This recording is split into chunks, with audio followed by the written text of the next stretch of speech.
Hi, everybody. Welcome. My name is Roberto Alvarez. I'm the Executive Director of the GFCC. We're here today for a special session on the importance of cybersecurity and resilience. This session was organized and is being deployed in partnership with Japan Science Technology Agency, JST, and Queen Mary University, London. The GFCC, if you are not acquainted with our organization, it's a global multi-stakeholder organization. We have members that are corporations, universities, government agencies, and private sector councils and similar organizations. Combining our members and fellows, we have a footprint in 30 countries today, and it's great to have you here for another GFCC session. In some way, this is an offspring of the GFCC Frame the Future conversation series, which we started on June 16, 2021. And we recently had, on November the 3rd, a session on benchmarking in partnership with Japan Science and Technology Agency. Throughout this experience, we've been working with GFCC members such as Queen Mary University London and Japan Science and Technology Agency, and resilience is one of the key themes in which we've been focusing. Throughout the Frame the Future series, we have been exploring how innovation, sustainability, partnership, inclusiveness, and resilience could and should be translated into future competitiveness strategies. We have partnered again with Queen Mary and JST for two special sessions. We had one on critical infrastructures, and today we're talking cybersecurity and resilience. A few ideas here. The first is that the frequency of shocks from pandemics to extreme weather events to cyber attacks is increasing. And in connection to that, we have an extended need for resilience. The other idea is that we want to learn from extreme cases, shocks, and crises in order to build future competitiveness to develop the capabilities that are needed for cities, organizations, and countries to be competitive in the future. So being prepared is a critical topic. As I said, this is the second of two special sessions in partnership with Queen Mary and Japan Science and Technology Agency. And we are delighted to have an amazing group of experts here today with us. I'll introduce our speakers, starting with Professor Ian Walden. Ian is a professor of information and communications law, and he's the director of the Center for Commercial Law Studies at Queen Mary University, London. He's an expert on internet policy, data, telecommunications, and other topics. He was a visiting professor in the United States, in the University of Melbourne, in several universities in Europe. He has been working with a variety of international organizations, the World Bank, the European Commission, the Council of Europe, UNCTAD, and others. He's a solicitor in the United Kingdom, and until recently, he has been a member of the European Commission, European Union Commission on the implementation of GDPR. Ian, it's a privilege to have you here today. It's great to be with you again. We had a session with you with GFCC members not long ago. Joining us from Japan today, late night there, we have Hideo Takada. Takada-san is the president of the National Institute of Information and Communication Technology, NICT, in Japan. Previously, he was a vice president of Keio University, where he is a professor emeritus. He is a member of the Science Council of Japan, the president of Information Processing Society of Japan.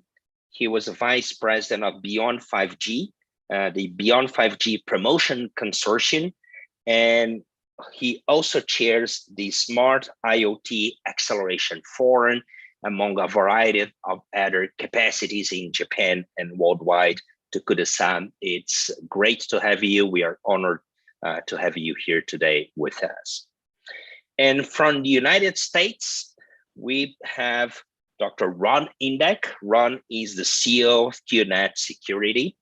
He is the founder of Exegete Velocity Data, two startups that use hardware acceleration to computing processes. He serves on the board of a variety of technology companies. For more than 20 years, he was with the Washington University in St. Louis. He was a distinguished professor and director of the Center for Security Technology. It's a pleasure to have you, Ron, with us. We also have with us our colleagues from the GFCC, Queen Mary University London, and Japan Science and Technology Agency. GFCC President Deborah Wood-Smith, who also is the President CEO of the Council on Competitiveness. Professor Colin Grant, Vice Principal International for Queen Mary University London, and Shimada-san, Dr. Kazuyushi Shimada, who's the Director of Japan Science and Technology Agency. It's a pleasure to have you all here with us. And for us to get started, before we turn to the session itself or some of the comments of our speakers, Deborah, Kazu and Colin, I would like to invite you, maybe starting with you, Deborah, for your initial comments and remarks on why this is a critical topic for the world, for the GFCC, Japan Science Technology Agency, and Queen Mary University London. So Deborah, thank you so much for being here today. Over to you. Thank you, Roberto. And let me also thank our sponsors and partners for this very important session on resiliency and cybersecurity. Shimada-san and Japan Science and Technology Agency, its President Hamaguchi-san, and Professor Colin Grant from Queen Mary University. Thank you for your leadership and great participation and contributions to the GFCC. When it comes to economic issues, national security, critical infrastructure, a whole panoply of issues, today, more important than ever, is the resiliency of our cyber infrastructure as we live in a digital world.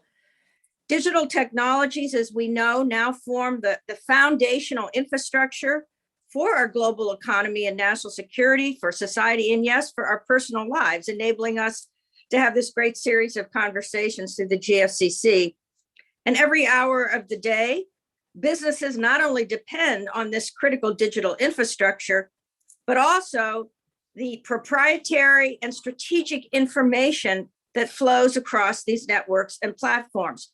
Trillions of dollars move across the globe in nanoseconds, and society, in terms of its ability to educate, voting, the whole set of issues and work that we do as human beings are enabled by the digital infrastructure. Transportation, telecommunications, of course, and as I said, finance. But every day we are battling a huge threat to this infrastructure. And I want to say a few comments about that. First, this is a long-standing issue, the whole cyber infrastructure, protection of cybersecurity for the U.S. Council on Competitiveness. Over the years, we've done seminal policy work looking at the transformation of advanced manufacturing and its nexus with the movement to a clean energy world. And at the heart of this, again, is the importance of building cyber resiliency into the new manufacturing systems, into the new energy infrastructure. And this is not an easy task. I have the honor for many years now to sit on as a member of the U.S. Commission on the Theft of Intellectual Property that is co-chaired by the former CEO of Intel and a former four-star admiral. And interestingly, and very scary, quite frankly, in our 2011 report, here's just one factoid. If China had implemented the intellectual property laws it has on its books, the US economy would be 1.3 trillion larger in GDP. And what's going on in the cyber crime and theft of intellectual property are very strategic surgical attacks against proprietary information and against the people, the talent that are enabling our future economies.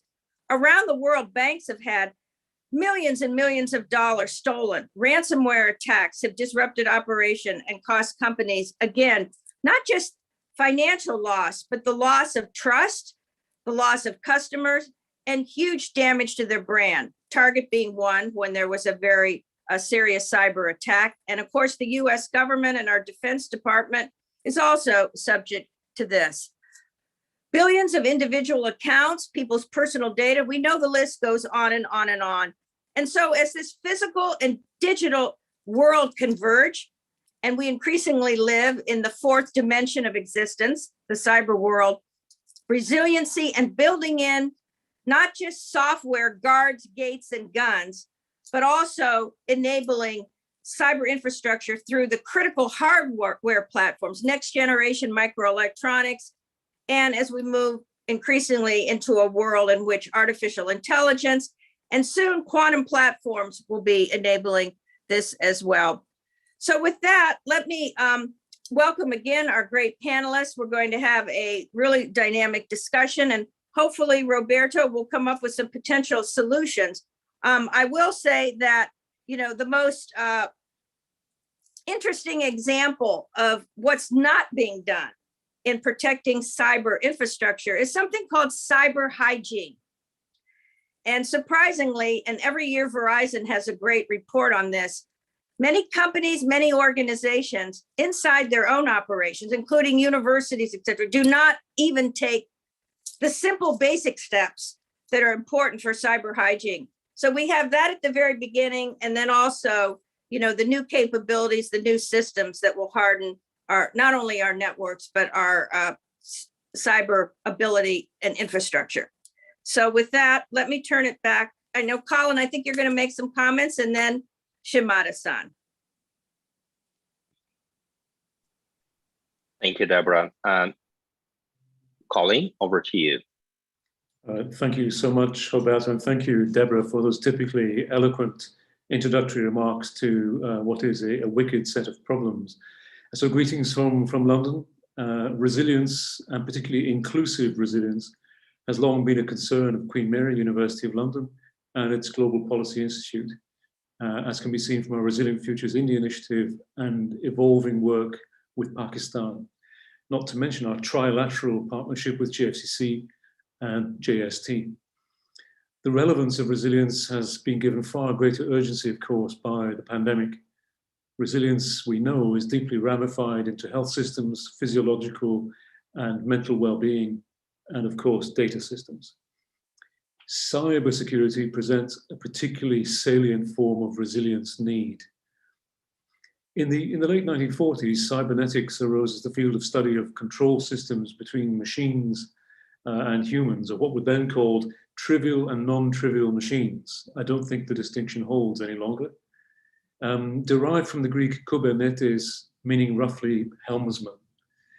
Embedded within cyber, then, is the notion of steerage or control, and soon we have our paradox.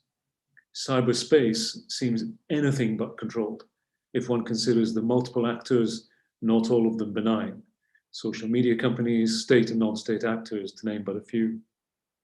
Can we wrestle the cyber genie back into the bottle? That seems a pretty vain hope.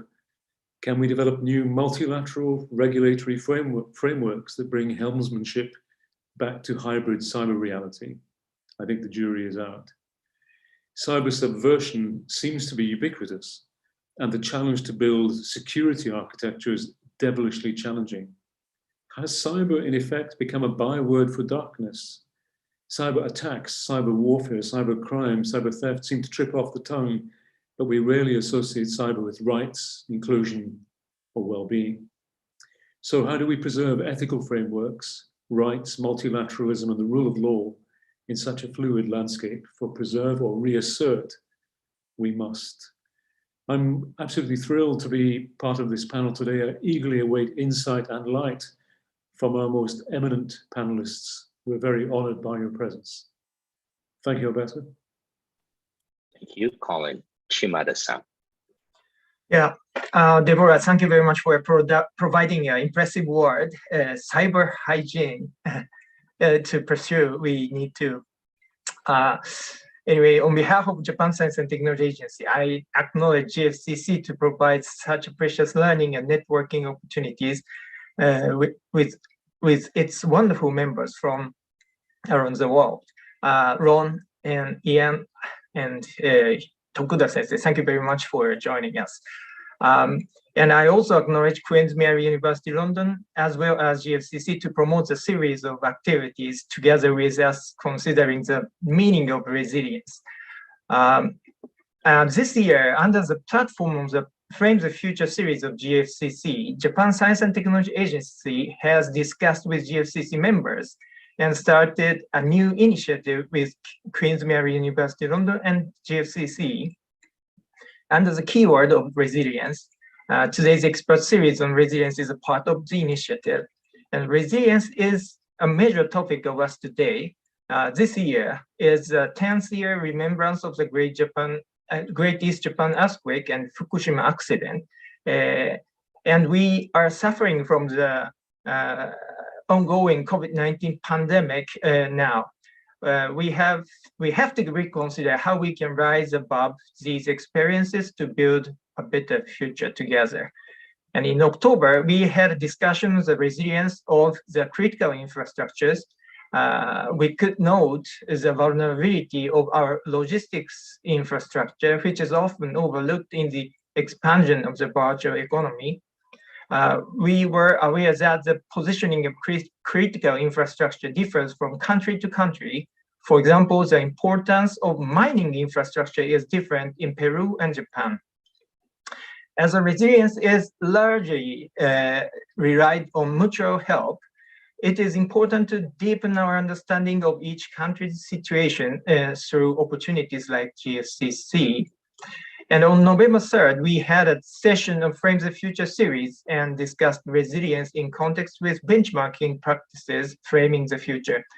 At the session, we could be aware of fundamental view of the competitiveness, along with the basic importance of listening, understanding, and recording, helping each other, sharing these outcomes, and invest in the future while building empathy and trust is a source of the resilience of our society, and that is a fundamental element of our competitiveness.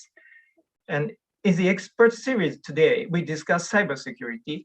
It is so important on our digitalized society. And I believe it is our privilege as a member of GSCC to have new insights from this session. Our discussion on resilience is continuing. We will have more discussion at the 10th anniversary of the Global Innovation Summit on December 1st and 2nd. So please keep in touch with us, and we are looking forward to your participation in our discussion. Thank you very much. Thank you so much, Shimada-san. Without further ado, let's get started. I want to turn to you, Tokuda-san. We heard several things from the hard material aspects of cyber to the ethical and fundamental soft aspects related to that. We look forward for your initial comments. Over to you, Tokuda-san.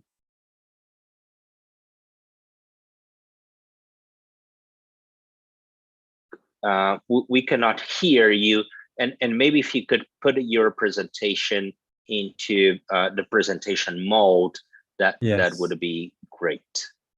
Just one moment. Sure.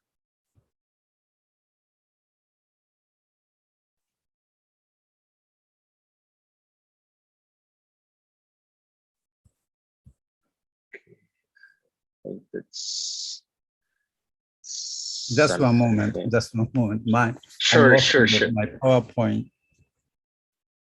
Okay. Let me stop the sharing the screen just for a moment. I'm losing window. Sorry, just one moment. Okay.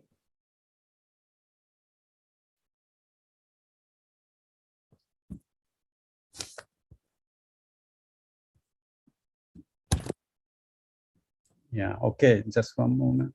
Just one moment. Okay, just okay, just one moment. Here we go. Okay. Okay, I hope you can see the first screen. Perfectly. Once again, thank you very much for inviting me to this session. I'm Hideo Takada, the president of National Institute of Information and Communication Technology. This is a short, quick bio of myself. I studied engineering in Keio University, Japan. I did up to master degree there. And then I joined the computer science department in the University of Waterloo in Canada to do my PhD. After my PhD, I joined the Carnegie Mellon University in Pittsburgh. And then back in 1990, I came back to Japan and doing teaching and researching in Keio University for 28 years. And then after that, I joined the National Institute of Information and Communication Technology, Japan. For instance, back in 2011, between 2016 and 2011, I was an advisor at the National Institute of Cybersecurity Center in Japanese government. NICT, by the way, has 3 roles. One is, of course, main topic is the research and development activities. NICT is only public research institute specialized in information and communication technologies. Headquarters is located in Tokyo. Roughly, we have 1,200 bodies, and then our annual budget is around $300 million. In addition to research and development, we do have public services. For instance, we maintain Japan Standard Time, which is very important infrastructure.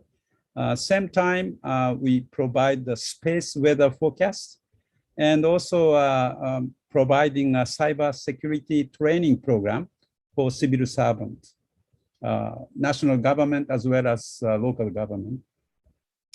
And also, like a JST, we do have a role of the funding agency. We do support the domestic ICT research and development.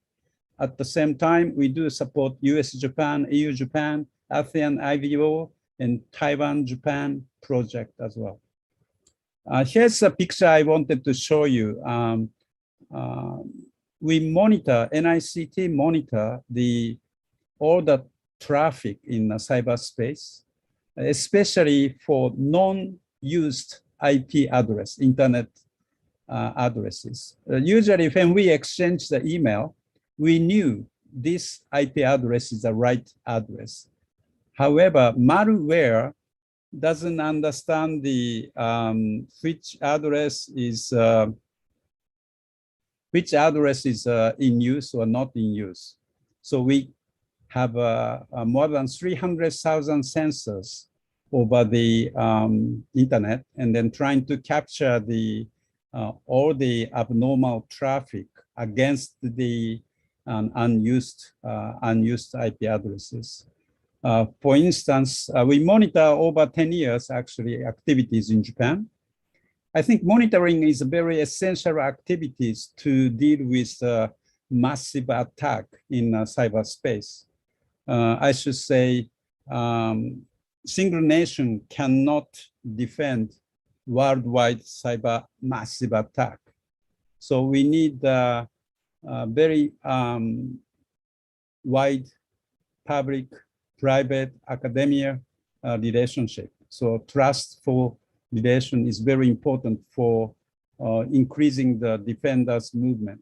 For instance, this monitoring indicating that over 1.8 million packets per year are detected over the one unused IP addresses. That means every 17 seconds, we see abnormal packet coming into the cyberspace in Japan.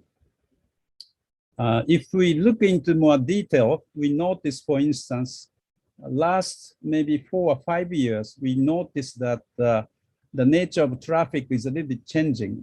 Traditionally, all the attacks are focusing on the server side, Windows Server, for instance. However, last 4 or 5 years, the traffic against the connected IoT devices like web cameras or personal Wi-Fi, pocket router, and so on, these small IoT devices are target.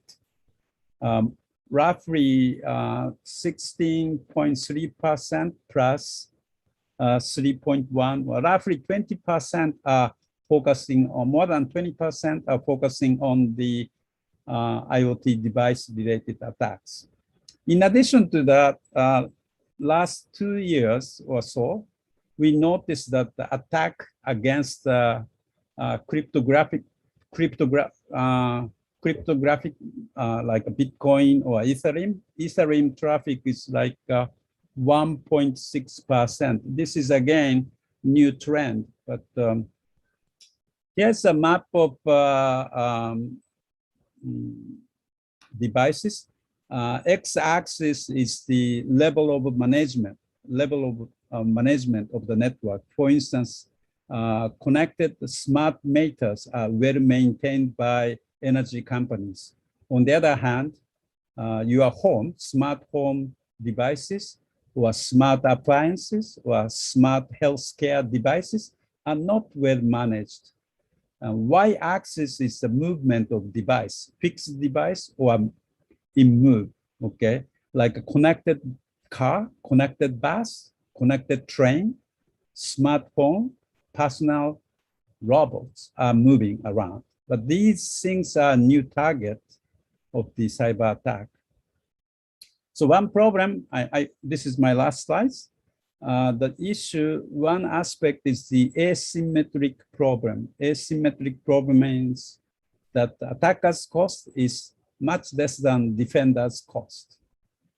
Number of attackers is much larger than number of defenders, people. Last one is a touchy one too. Attacker's speed is much faster than defender's speed in terms of sharing the information. They share the important information very quickly, trying to penetrate into the dark side.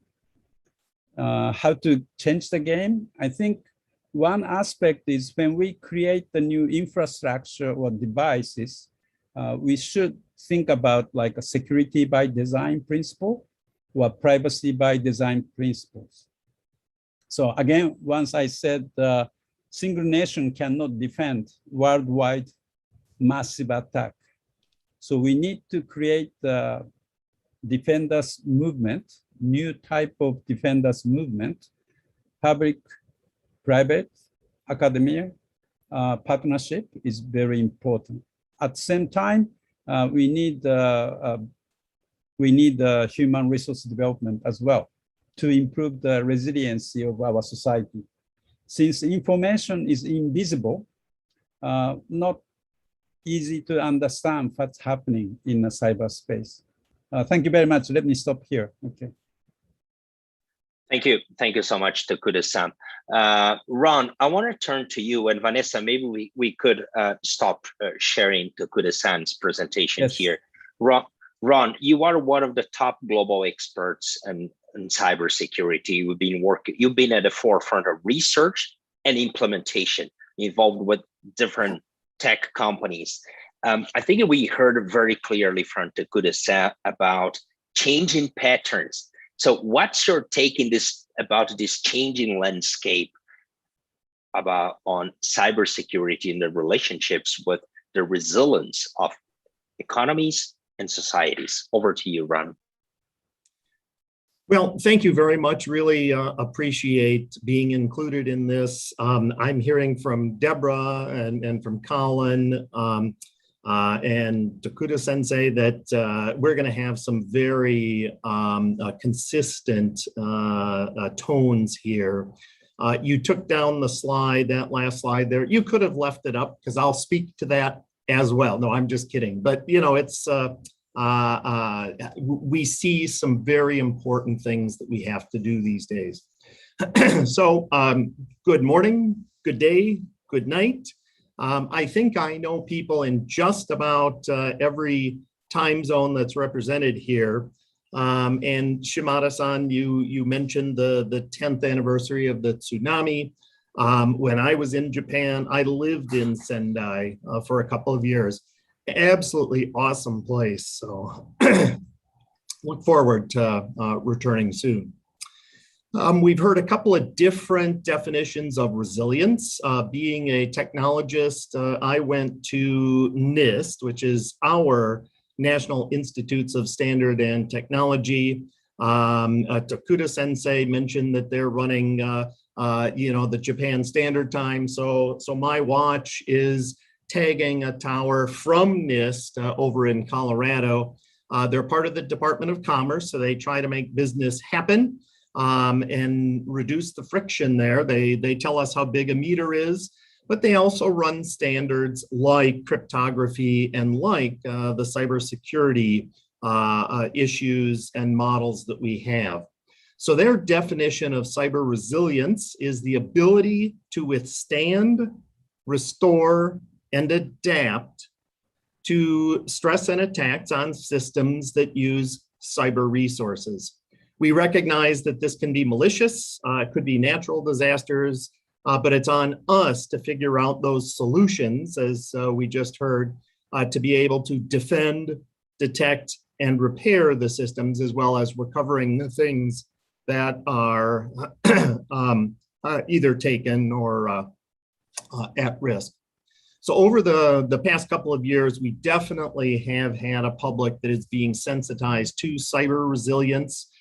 We see staggering dollar amounts or monies, costs associated with it. But more recently, we've also seen that these attacks are putting lives in jeopardy. I think that's changed the calculus for a lot of people.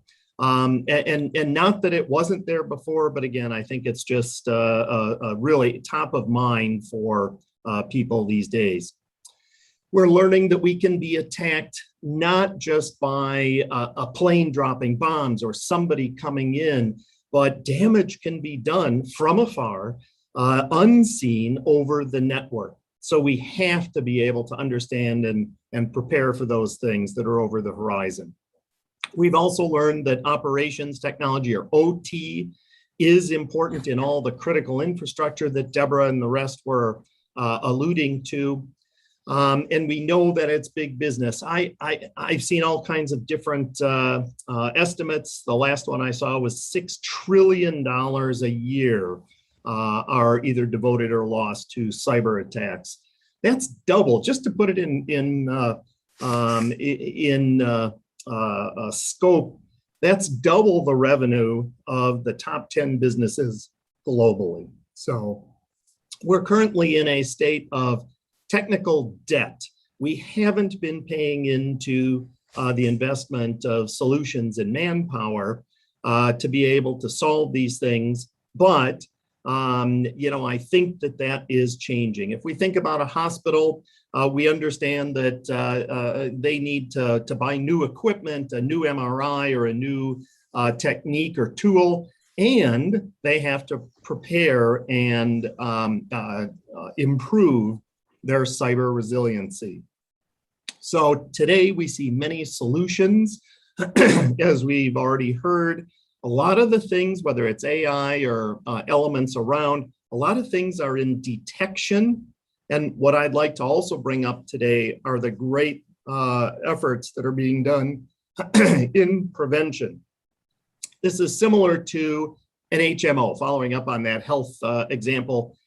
For an HMO, a health maintenance organization, you put money into keeping the individual well and keep them out of the hospital, keep them from getting sick. That's, it's not 100%, but you certainly can reduce costs globally if you do that. And I think we need to keep people out of the network as well as keeping people that are in the network at a minimum.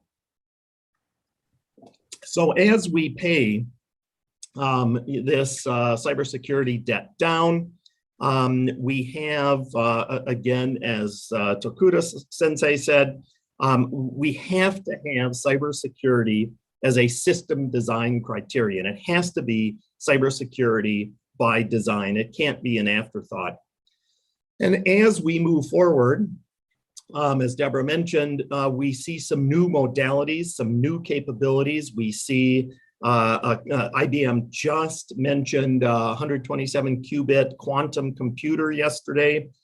There is no cryptographically relevant quantum computer today yet, but there's no reason why. By design, we can't be putting things like quantum compute resistant techniques into the systems that we build today. So we're in this kind of endless cycle of patch and break and patch and break. It's this cat and mouse game where, unfortunately, we're always the mouse. But fortunately, we have approaches that really can change this dynamic. So I do look forward to the discussion today. I have confidence that we are starting to turn the tables and move to a place where we are the cat in the cat and mouse game. Thank you. Thank you so much, Ron, and for bringing this fundamental notion that we're in technical debt. So we still need to speed up and enhance investments in technical solutions. Having said that, Ian, I want to turn to you. You come from a different perspective. You come from law. So in addition to technical solutions more into hardware and software, what are the legal frameworks that we need? What is the situation of the world today in relation to cyber and resilience? Over to you, Ian. Thank you very much, and good day and good evening, and hello to everybody from London. Yes, I come from a legal perspective. I was automatically going to apologise for that, and then I realised I didn't or shouldn't apologise for being a lawyer. But in terms of cyber resilience, I look at it from the perspective of how can the law and regulation contribute to cyber resilience, and I would break that down into three broad categories. The first is about imposing obligations, and goes back to Ron's point really about target hardening. And target hardening arises when you impose obligations on people to safeguard the assets that they utilize within a cyberspace environment, and that's the traditional realm of cybersecurity, imposing obligations to implement appropriate technical and organizational measures. And from a resilience perspective, cybersecurity extends to things such as obligations to back up data, to ensure network redundancy, essentially to create an environment which makes the target hardened from attack or accident or the other events that can impact on resilience. So safeguarding obligations is one aspect. The other aspect is about transparency. We know about security breach notification, and that's one aspect of transparency, but it is a broader landscape of ensuring that there's transparency between those that suffer events to governments in certain circumstances, amongst industry peers. We know in terms of software vulnerabilities, obligations to notify your peers, and of course customers. Customers, by being notified about security breaches, are able to, again, take measures to ensure their resilience against a breach. So one area I think is this area of obligations. Echoing something that Colin said is, of course, we shouldn't forget rights. The rights of users of cyber based activities. They need to have rights to help them reduce their dependency, because dependency is a counter force against resilience. And here an example would be of regulatory intervention is granting users rights to data and application portability. So when they place their data and their applications on cloud service providers, for example, although that may have very key economic and efficiency benefits, they should be able to move that data and their applications simply from one provider to another or from one provider back in-house. So data portability is a right granted to users and would become an obligation placed upon service providers.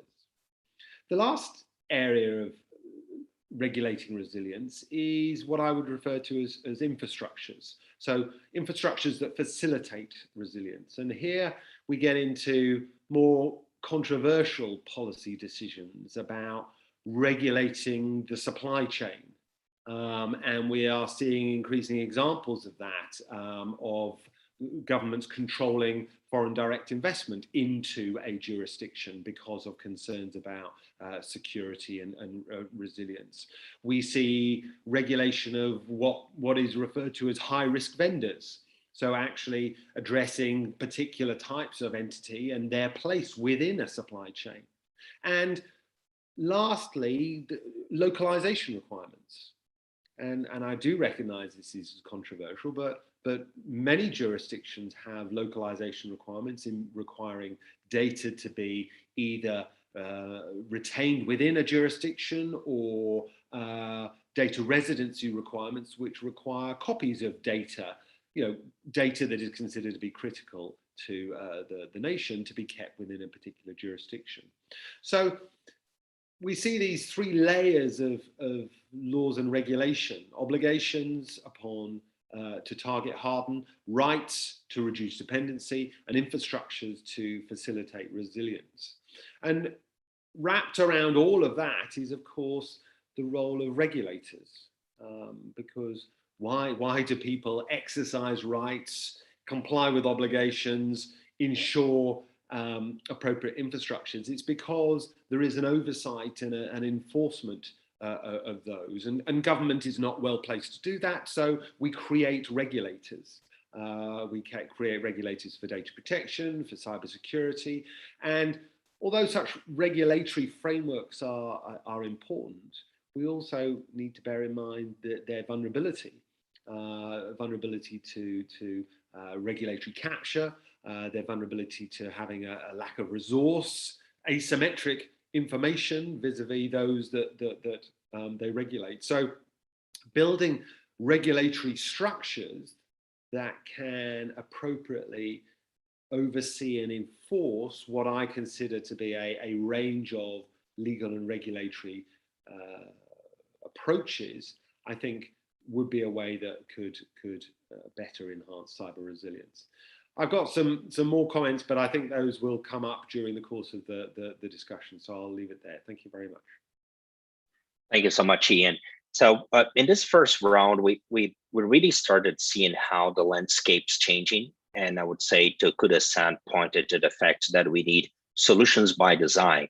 And then we heard from Ron and Ian about two different perspectives: the need for new technical solutions and to speed up and enhance investments in new technical solutions, but also to advance legal frameworks and to make efforts. And we just heard from Ian about that. So amazing perspectives. There are several questions that come to my mind. For instance, what are some of the best practices that you see around the globe that we should all know about? I'll leave it here for you to comment in a minute. But I also want to take a moment to invite everybody who's joining us here on Zoom, but also on YouTube, to share questions. We already got one question. Before we continue here, I want to see if maybe Deborah, Colin, or Shimada-san, if you would have any reactions and comments on what we just heard. Thank you, Roberto, and let me thank all our distinguished panelists for their tremendous remarks and insights, but also covering the whole panoply of issues we need to address in cyber resiliency. One thing that came to mind for me is that as we look for, what Takada-san and Ron Indick talked about, cyber infrastructure, cyber resiliency by design, and then we heard about, ethical issues, regulatory issues. We need to be thinking, to use the cliche, out of the box, because the traditional regulatory regimes and things are not going to work here. And, I'll give the example. Most countries in the world have very effective, strong regulatory environments for the importation of food. And when food comes into a country or medicines, you know, if it's adulterated, if it's contaminated, there are not only regulatory regimes that can address that, but there are very, very serious consequences to the perpetuators of that, who either by design or by mistake.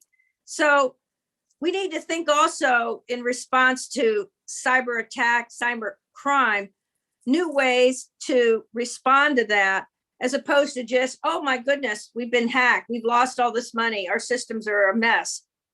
So I hope, you know, maybe not today, but as we go forward with this, we can think of some, you know, more creative solutions that can be adopted by nations around the world and make it much harder and higher costs for perpetrators, particularly from nation states that are also big players in the cyber crime arena. Shimada-san, Colin, any additions? Yeah, in view of, Colin, please. Okay, yeah, in view of Japan Science and Technology Agency, the issue of the cybersecurity is really interdisciplinary research field. And so I'm really curious how we can facilitate the new cybersecurity research in order to develop the trust in the country and in order to facilitate the new design of the social culture for the future. This is a question for all panelists from me. And Colin, please. Arigatou gozaimasu, Shimada-san.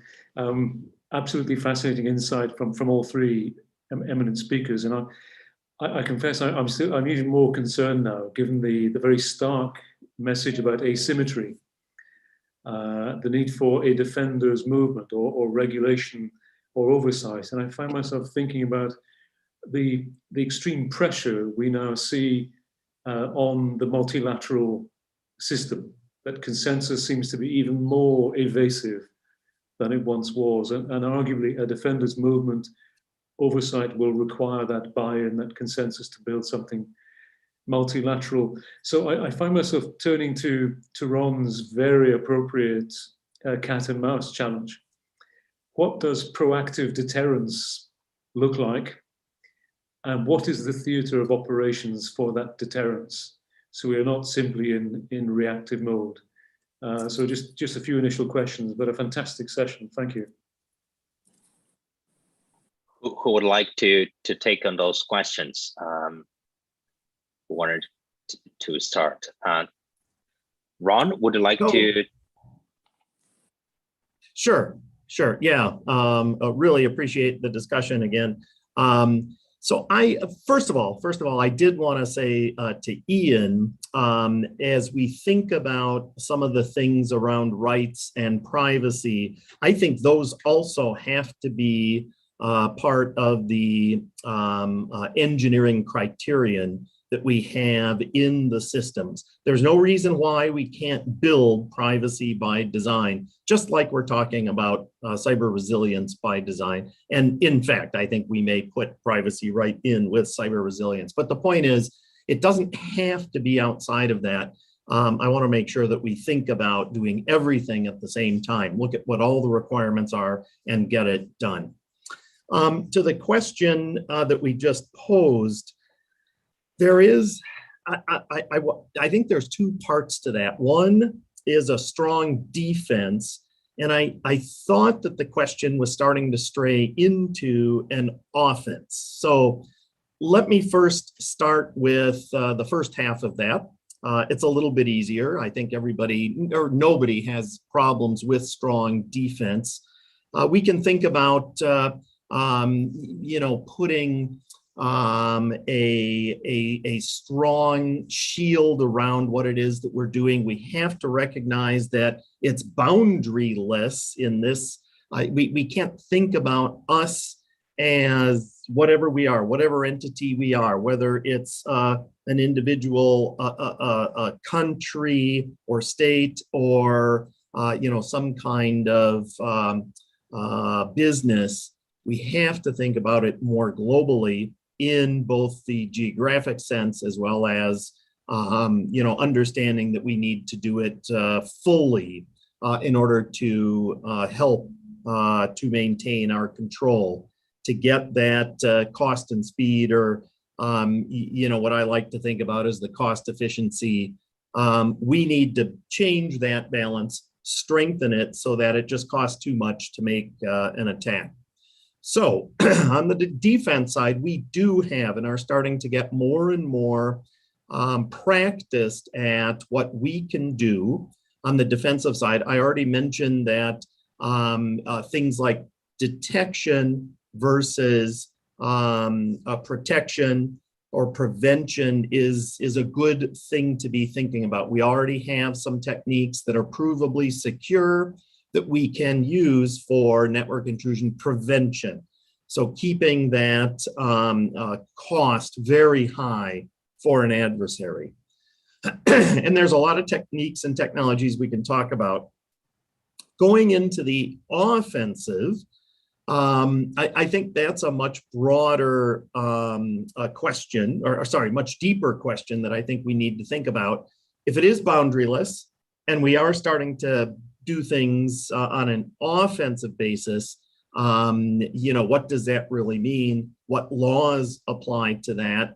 What rules and what characteristics and who is available and allowed to be doing those things. So much easier to talk about defense, but perhaps today we can stray with Ian on and the rest of the team here. Maybe we can stray into some offensive thoughts. Ron, a very quick follow-up question before Sure. I turn to our colleagues here. We actually got, because you were mentioning how you can elevate costs Yep. for intruders, right? And we just got a question here from Tatiana about the costs. Are you seeing any trends in relation to cybersecurity costs associated to digitalization in public and private sector? As we digitalize, are you seeing any trends related to that? So yes, as we start to build systems with cyber resilience by design and implementing the things that we know we have to remember, I mentioned that there is this tech debt we're living under. The situation is we have lowered the bar so low that it makes it so easy for adversaries to get in. What we need to do is to do the things we already know how to do. And as Shimada-san brought up, we need to do the research and the development in order to improve what it is that we can do today. So I guess the short answer is yes, I am seeing things improve, but we have to think about, again, it's a global situation. Let's just take an industry, a utility. Let's take water. And we may have some of the bigger water companies able to implement some of the strongest cybersecurity and cyber resilience solutions. But what that means is the bar is still lower for the other guy down the road or in the other state or in the other country. And we have to bring them along with us. So in a global sense, if there is a country that needs help, whether it's with the solutions, with the manpower, or with just some of the costs, I think it's on us, those that are more fortunate to improve everybody worldwide. So. Thank you. Ian, over to you. Yes, thank you. I mean, I would agree with Ron's first point about privacy or data protection by design. And in fact, that's already incorporated in European law. The GDPR already has sort of taken the initiative in that. So in a way, the privacy data protection bit is somewhat perhaps more advanced than the security by design, but I completely agree. I think this distinction between offensive and defensive is, whilst it's true, within the defensive angle, there are more proactive ways in which we can make people adequately defensive. So, for example, I understand in Japan, because I met with some of the people in Japan, with regard to IoT, the government engages in sort of testing IoT devices that are connected to the Japanese internet and identify those that don't have any security, don't have any password protection, etc. And then they notify the service provider, who then notifies the user that the individual has an insecure device connected to the network. Now, from a cybersecurity and resilience perspective, that's a quite an impressive approach. But going back to Ron's point about privacy, I mean, such an approach in the UK would I'm sure fall foul of those that say, I don't want the government, knocking at my door, pinging my devices, testing them to see whether they're secure or not. That's that's entering my castle, so to speak. So I think there are some cultural, so there are varying techniques to target hardening, but some of those target hardening techniques wouldn't be acceptable in some jurisdictions, for right or wrong, I think.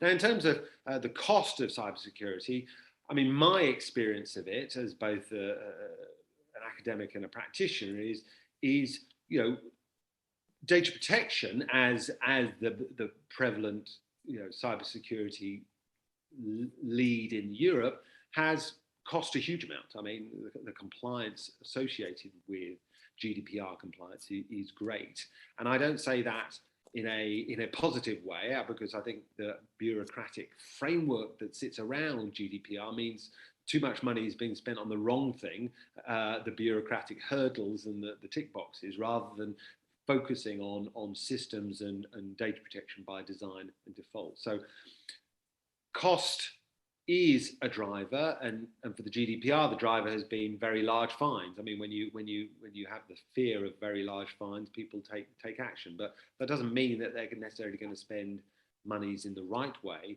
to respond to the problem. Thank you, Ian. Sure. Yeah, actually, thank you for mentioning about the IoT device monitoring. Well, as you said, some people in Europe didn't like that kind of scanning, but we do very carefully how we check the private devices. We are not knocking into your door, just make sure that well-defined ID and password sets. Many people actually doesn't reset the administrator's ID and password. All we knew is very simple, a set of ID and password, and then trying to check the TCP port 23 means like when you set the device, there's a administrative ID and password. And then you, of course, each individual have to reset the password, but often many people forget how to reset.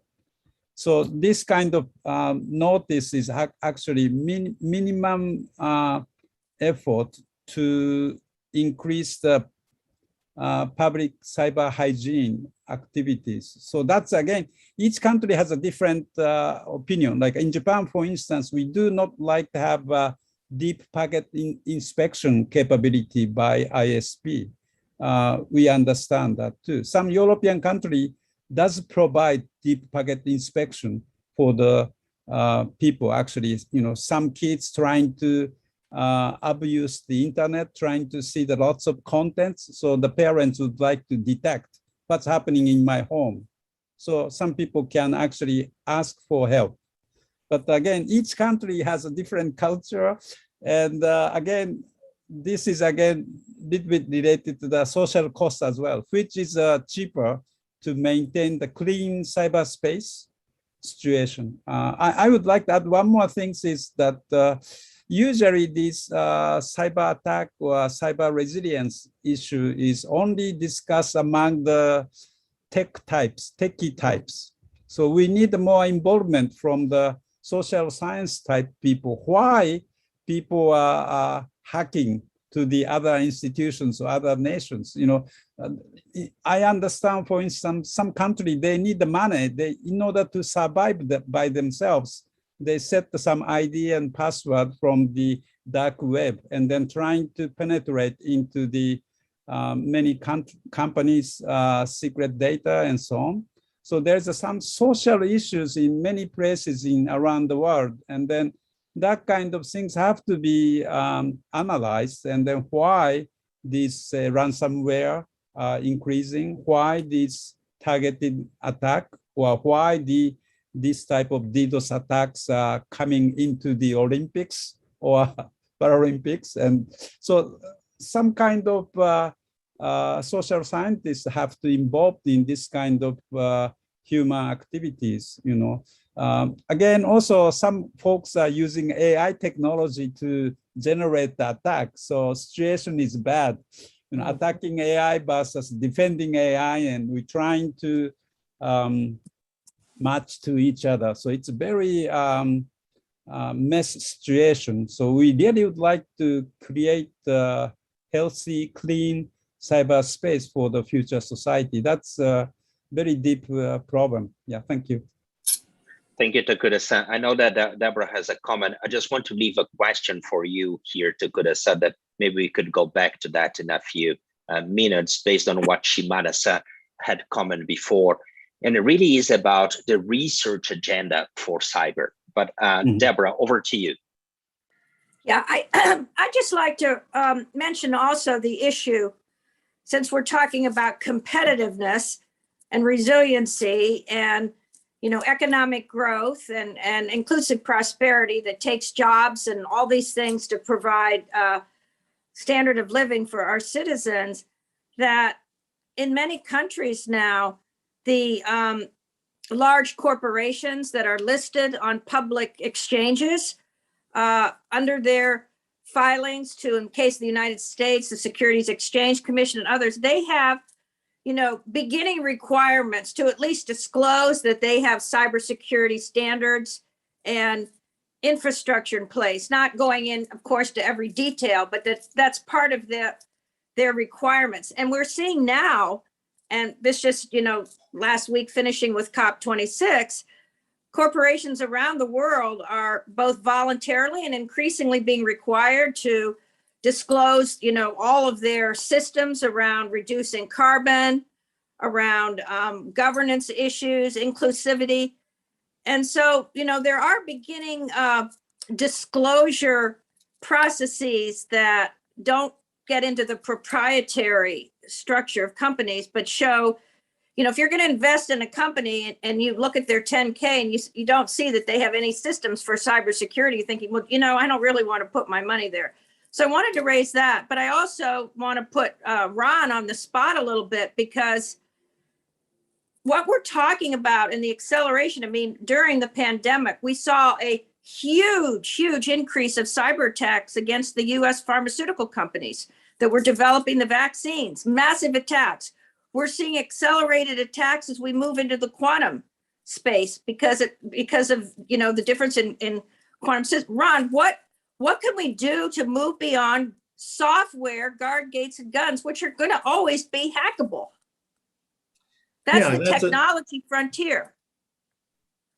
Yeah, thank you, Deborah. That's a very good point. And I did allude to this. And as Deborah said, you know, software cannot be provably secure. And so we need to explore, are there other strategies? And there is a form of hardware security that is provably secure. And it ends up that when you go down that path for implementation, it ends up being easier to implement.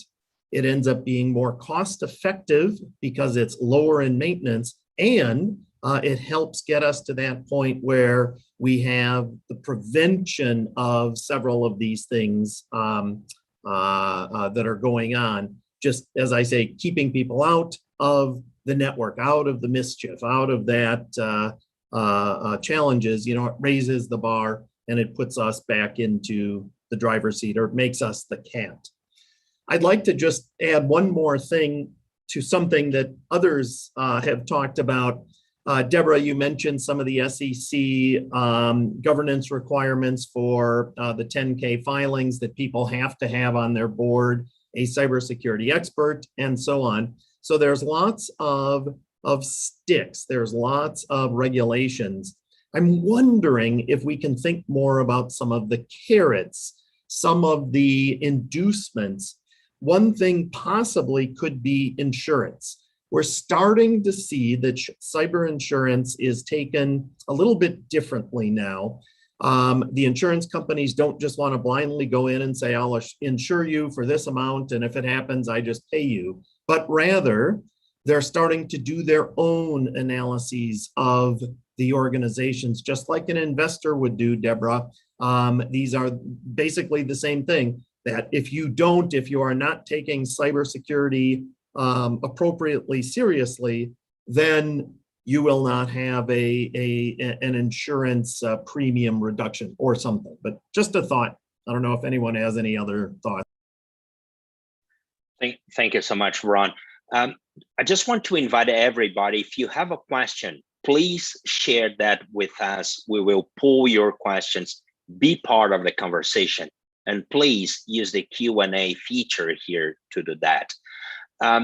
Before turning back to you, Takada-san, Ian, would you have any insights and comments related to, for instance, what Deborah and Ron just mentioned, listing requirements and how regulation related to financial markets are maybe getting connected to issues associated to data, to privacy, and to cybersecurity? Do you see any trends in Europe or around the globe?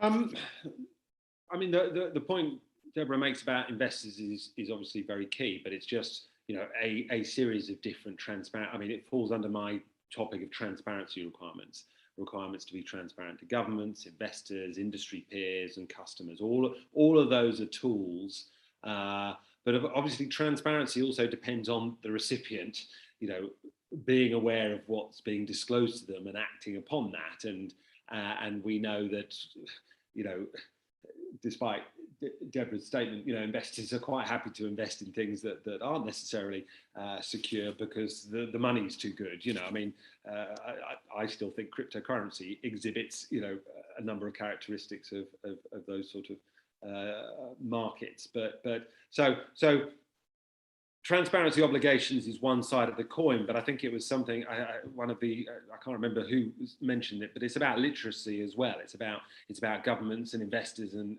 industry peers and customers understanding the information that's being disclosed to them, because it takes two to tango, and people need to understand the information they're receiving. In terms of another driver, is obviously not just transparency, but it's financial incentives. I mean, and as a lawyer, I would have to say, you know, litigation, for example.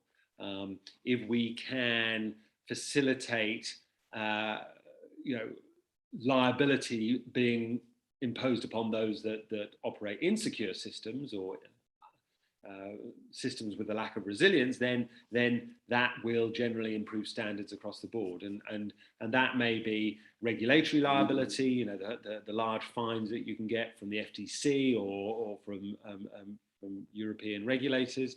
It could be class actions or representative actions where we actually get consumers, you know, bringing effective actions against those that fail to maintain their system. So, you know, as we all know, it's a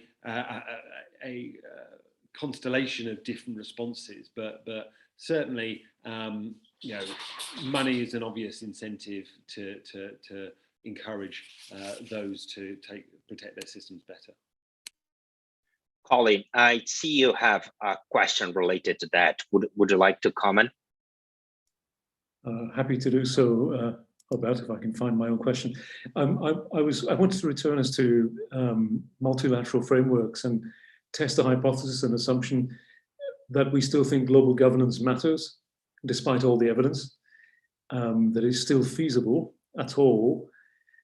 And then the follow-up question, assuming that's correct, where do we vest global authority for that oversight that Ian referred to, rights and compliance? Maybe Ian, Takada-san, would you have any comments on that? Yeah, I'm not an optimist on this one. I'm an optimist generally, but not on this one, on this global governance. I think the global governance of the internet, the public internet, is actually slowly failing.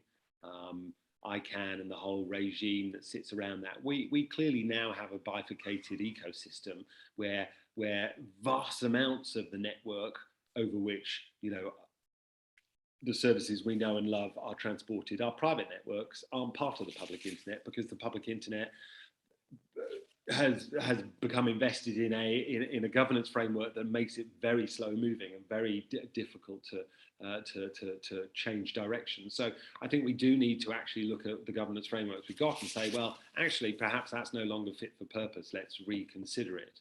I'm a great multilateralist, but a political cynic, and therefore, you know, it's about friends and relations. My strongest experience of multilateralism is the Budapest Convention, the Council of Europe Convention on Cybercrime, which has been incredibly effective. But now they are starting to negotiate a UN Cybercrime Convention, not because the Council of Europe Convention isn't comprehensive enough, but because Russia doesn't like the Cybercrime Convention and China doesn't like the Cybercrime Convention. So they want to move it up to another international organization to get rid of the bits they don't like, and it just becomes a competition between intergovernmental organizations. The solution, I don't know, but it's about friends and relations. Okay, I have not so pessimistic, hopefully. Like Deborah mentioned about the COP26, okay? I guess the power from the individual nation, I mean, government power is not so dependable, because it's a slow process to create a new law or regulation. But again, as I said, public-private academia partnership is more like awareness of this cyber resilience, not only business, but our everyday life. Okay, banking, shopping, everything is dependent on the cyberspace. So again, defenders movement is more essential movement. It's against like a global warming too. So again, not a single policy cannot solve the problem. No silver bullet on this issue. But we shouldn't just dismiss the multilateral decision-making or consensus process. I hope all the nations which share the common value can work together to attack this complicated problem. One thing I would like to add is Ian or Deborah mentioned about, maybe Ron mentioned about the insurance against cyber attack or something like that. Again, depend on the, I talk about the IoT issues in the first statement, and then traditionally it was serious attack against important social infrastructures. Nowadays, attacks are happening to the private connected devices like your car, your home, and your health equipment, and it's very dangerous. Even they attack the infusion pump in a hospital and then trying to kill a patient. That's incredibly nasty things to do. But anyway, these small devices have to be have security labeling. Like NIST in United States, for instance, they are trying to set security labeling to make sure it's a level 2 cleared device or level 3 cleared device, so the consumer can aware that these devices are reasonably protected. And these are cheap devices, but not clear the security labeling. This kind of essence is very essential for everyday life. When we purchase the refrigerator in Japan, for instance, you can see the green leaves. If you have 5 leaves, it's a power efficient device. You can save more energy and so on. So in terms of increasing the visibility of cyber resiliency, we need some simple way of increasing the awareness of people that this resiliency is very essential for maintain our future society, future social life, and so on. So that's very simple things, not single policy, but again, simple idea have to be implemented in many countries. Okay, let me stop. Takuda-san, listening to you, I understood that you are optimistic to some extent about our capacity to advance in, let's say, improving the cyber domain, let's see, but that would depend on engagement, let's say, across all sectors, not just governments, right? Am I correct in understanding that? Is that correct? Is that me or not the connection? I think they're lost. And the other thing, Takuda-san, maybe if we could go back to the question about the research agenda that we talked before. What are some of the priorities of some of the issues that you see in research agendas? I think, thank you very much for mentioning about research topic as well. I think one problem is that researchers in academia, they do not share the latest attack phenomenon, or say nature of malware or nature of activities in the dark side. So one essential activity is monitoring and sharing the data among the researchers across the countries. Again, sometimes it's a touchy data, so some institution didn't like to disclose these sensitive data, but again, similar to the medical data, I think we could provide a basic data set, and then many researchers can have access to the data set so that they can start new solution. I think Ron mentioned there's no software cannot be 100% safe, but again, defending and attacking technology can be studied based on the lots of data from the real world. I think we need more data to be shared among the researchers. That's one problem in this research domain. Let me stop here. Thank you. We have about 12 minutes to finish our session, and we got different questions here. So I'll quickly review those questions. But a quick comment also here, Shimada-san, is that I think what Takuda-san has just mentioned connects very well with the conversation that we recently had on November the 3rd about the need of common data sets and to create frameworks to do that. And during the benchmarking session in partnership with Japan Science and Technology.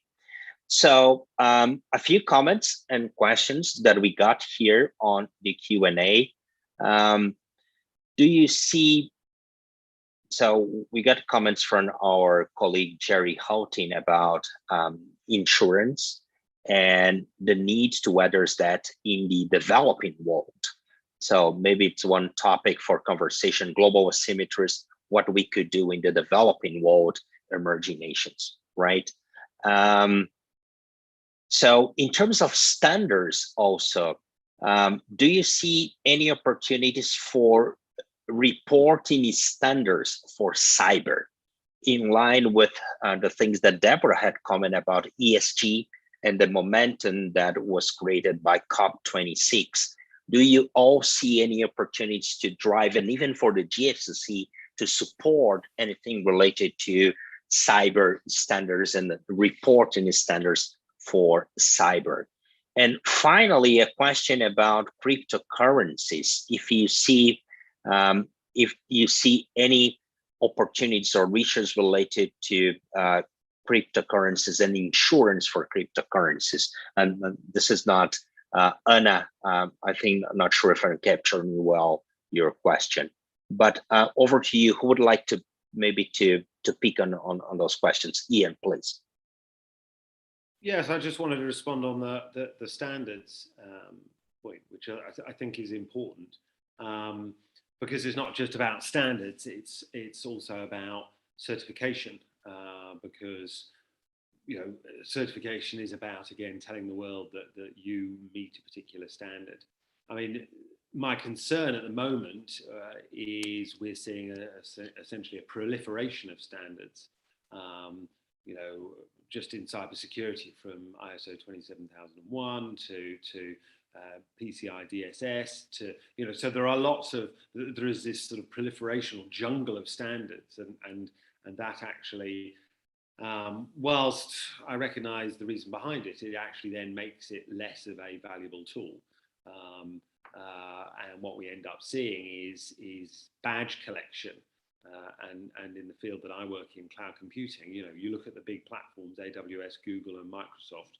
They just have pages of badges that they've got. They've got all these badges, and again, there's transparency there, but the average user, whether it be corporate or individual, are going to sit there and go, what do I do? What do I do with that? So I do think standards are important, but I would like them to sort of develop within the existing standards frameworks rather than sort of start a new branch, so to speak. Do you see any developments related to reporting standards on cyber incidents, risks, threats, whatever, Ian?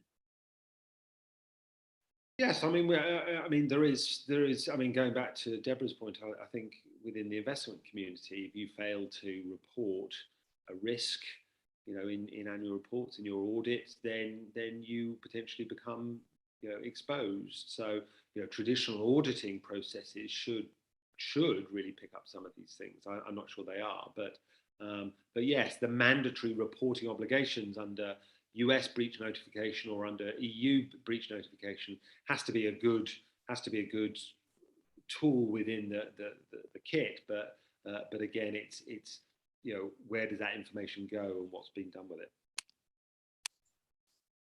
Ron. Sorry, please.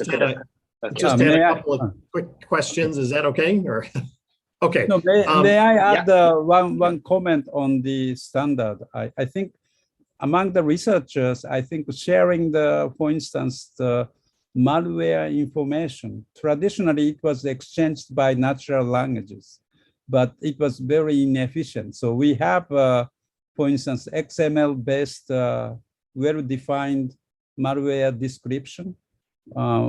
So these things have to be standardized. Again, this is monitoring and sharing activities, helping the sharing more efficient. So the machine-to-machine sharing would be easier. So these things have to be accumulated to us the much better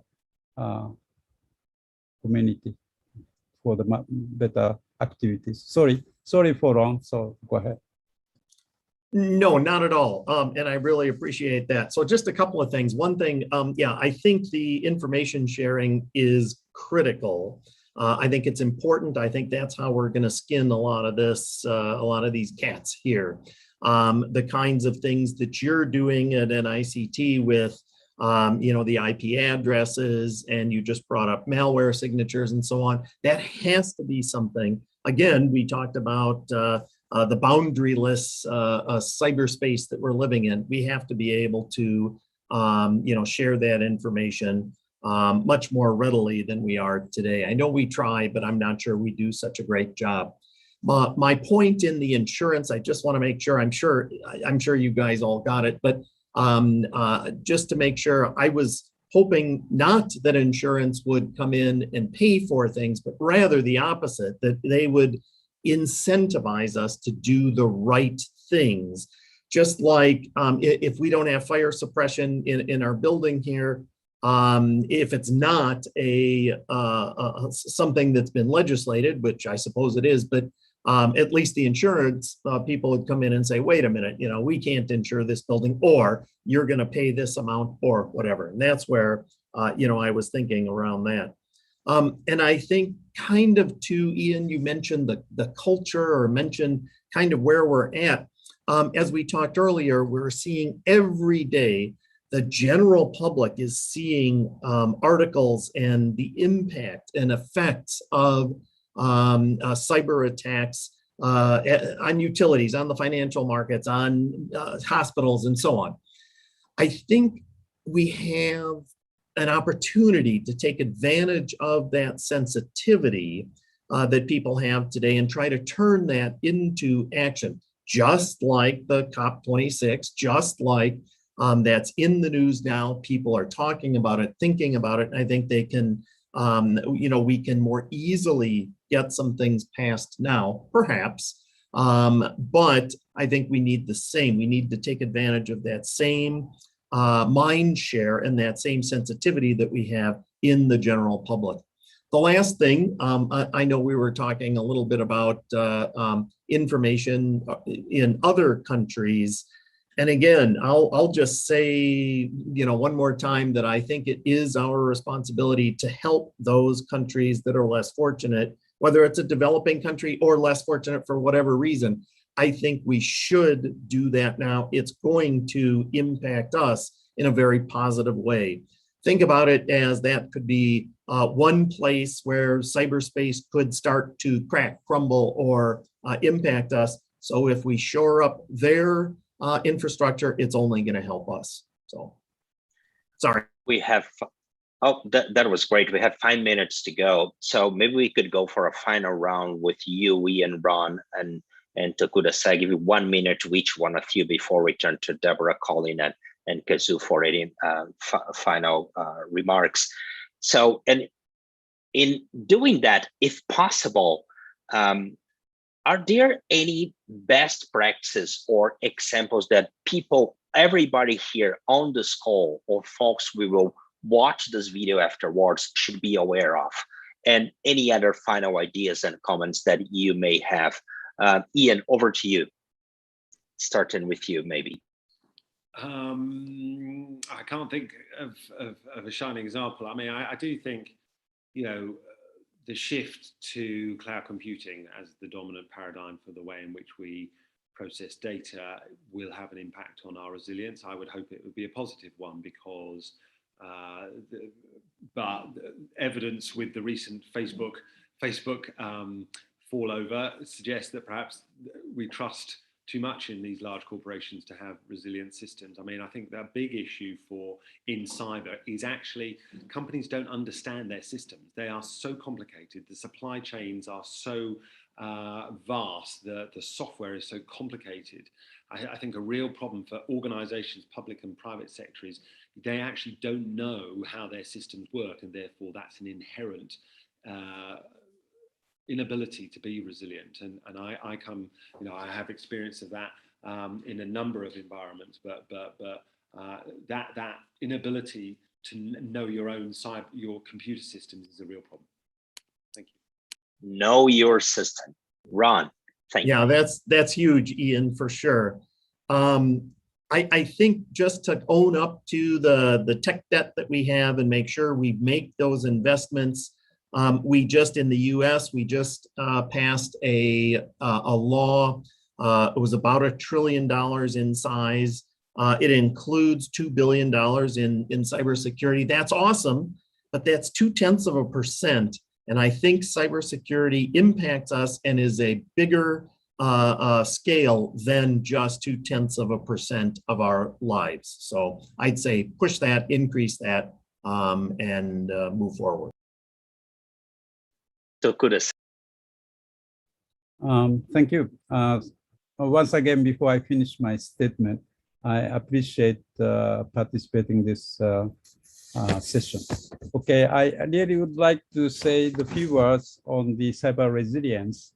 I think cyber resilience is essential for our everyday life, not only business, but your health, your education, your investment, everything is related to cyberspace. So hopefully we could increase the awareness of the importance of cyber resilience among the public, so that we were all to increase the awareness of the importance of cyber resilience towards the future healthy future society. Thank you very much. Thank you so much, Takada-san. Colleen, final words? Thank you very much, Roberto, and thank you to all of our eminent speakers. It's been a wonderful session. I think what I've taken away is that cyber resilience is a non-trivial problem, far beyond technology. And I think that calls for collaboration across disciplines and across sectors to build that new multilateral compact. So I think perhaps for a future iteration, one could consider engaging with specialists in psychology and security, finance, and indeed others, but maintaining what the principle that GFCC embodies so well, which is working across sectors. Thank you very much indeed. Shimada-san. Yeah, I was considering about the similarity of the countermeasure of COVID-19 pandemic, and it includes a multilateral partnership and also the sharing of the knowledge of the virus among the scientists all over the world. That is very essential to make a countermeasure. And also government, multilateral partnership among the government was very effective, I thought. But as someone said, yeah, as Ron mentioned, the new technologies like vaccine is also very effective. So we need to be incentivized to fund for the future. And also, it is very hard to standardize everything in advance. The world is inhomogeneous, and the culture of us is inhomogeneous. So, in certain collaboration is very necessary, but we need to consider this inhomogeneity to face against this cyber security issue. But it was very impressive talk today. Thank you very much. Deborah. Thank you, Roberto. Let me, on behalf of the GFCC, thank our tremendous panelists for their leadership and discussion. And let me again thank Japan Science and Technology Agency and Queen Mary University for their leadership and sponsorship. Just echoing what my colleagues have said, I think we've learned today, and we all know this instinctively, that cyber resiliency is everybody's business, and that we have to really have a new mindset that we help promulgate and communicate throughout the world, the developed countries as well as the developing, that there are things that each of us could do individually in our regions and nations to get to a new place in cyber resiliency. Public-private partnerships are going to be essential. This isn't going to be something that the governments can solve alone, or companies. They're going to have to work together. And we have to harness this tremendous innovation capacity among our universities, our laboratories, and companies to really develop the new models, the new practices, and technology solutions. And I guess I want to say, being a lover of cats, that cats are very interesting, creative creatures. So I think that if we think of the analogy of a cat, maybe that will also take us to a new place. But I would again thank everyone for their sharing of their tremendous ideas. And really, the heart of the GFCC is about collaboration, learning from each other, best practices. So Roberto, thank you, and the whole team for advancing this through the Global Federation of Competitiveness Council. Look forward to the future discussions. And I want to thank all of those who've been online as well, participating with us. Thank you so much, Deborah. And as you said, this conversation will be continued on December the 1st and the 2nd. We're having the GFCC Global Innovation Summit. My colleagues Vanessa and Simone have shared here on the chat the link for people who want to register and participate. And finally, we have a GFCC tradition here. So we're taking a picture. So please smile, look at the camera, And Vanessa and Simone, if you could turn on your cameras, this would not be possible without you. Thank you so much for joining us. What my takeaway from this is that cyber is everything. It's a changing landscape. We need to seize the moment. And don't forget, join us on December the 1st and the 2nd. Thank you so much for being here.